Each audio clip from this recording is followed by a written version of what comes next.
Back when SpellForce was released, it came with a few demo versions. One-map adventures to give people a feel for the game without the need to buy it first. As it had been a while since I've played them, I felt curious to see how they held up, so I went online and downloaded them. This is how the experience went. By the way, if you want to give it a go, you can download the demo in 4 languages on our fan website, I'll link it below. The first difference became apparent in the start menu.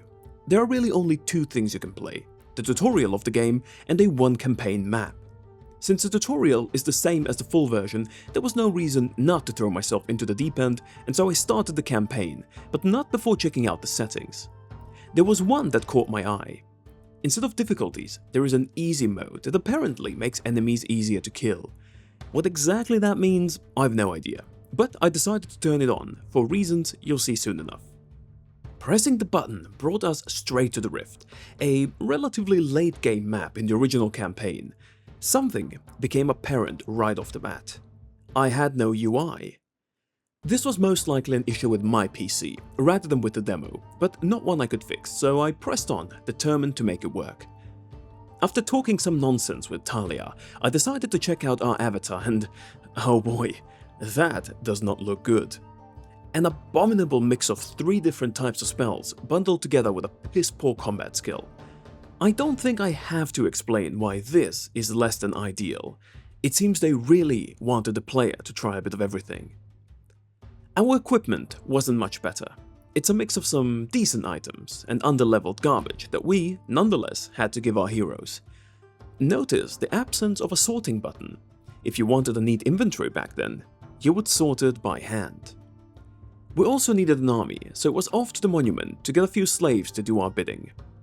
While they were busy, I wanted to check out what our avatar can do and quickly realized that our swords are about as good as toothpicks going into a slice of cheese, only far less delicious. Our magic was a lot better, but having no mana and HP bar made me really anxious, to the point where I would just spam the heal spell on myself. Luckily, it seems the demo has absolutely no cast time, which makes it a lot easier. We were soon able to make our first units, and having the choice between a balanced army and spamming 1 unit, I chose the latter in true SpellForce fashion, though waiting for them to spawn had me a little bit bored, so I decided to actually sort out my inventory. Now, with 30 totems behind me, it was time to enter the Rift. The enemies offered surprisingly little resistance, though I can't tell why. We finally reunited with Talia, but I guess she wants to face the Demon Lord alone, so alright, I wonder how that'll go. Not really sure why she struggled though. Seems pretty easy, if you ask me. Now all that was left was to get back to where we came from, but since our old camp got destroyed by the Horde, we had to build up a new base. Unless we cheese the system.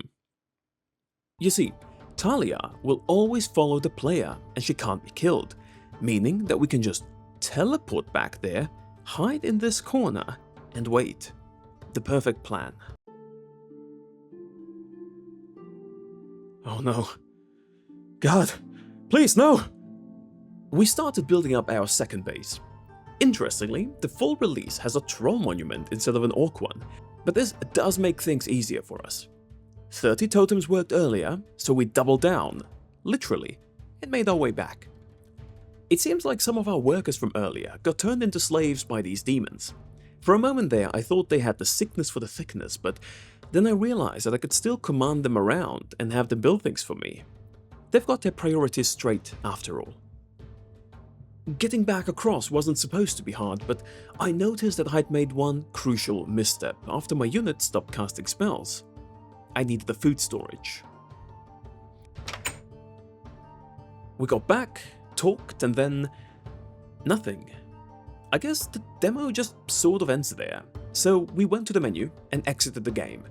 Overall though, I'd say the demo holds up pretty well from how I remember it. The UI was kind of broken, but it still plays and feels like the original, minus some quality of life changes. But now, I want to hear from you. Have you ever played the demo, and if so, what do you think of it?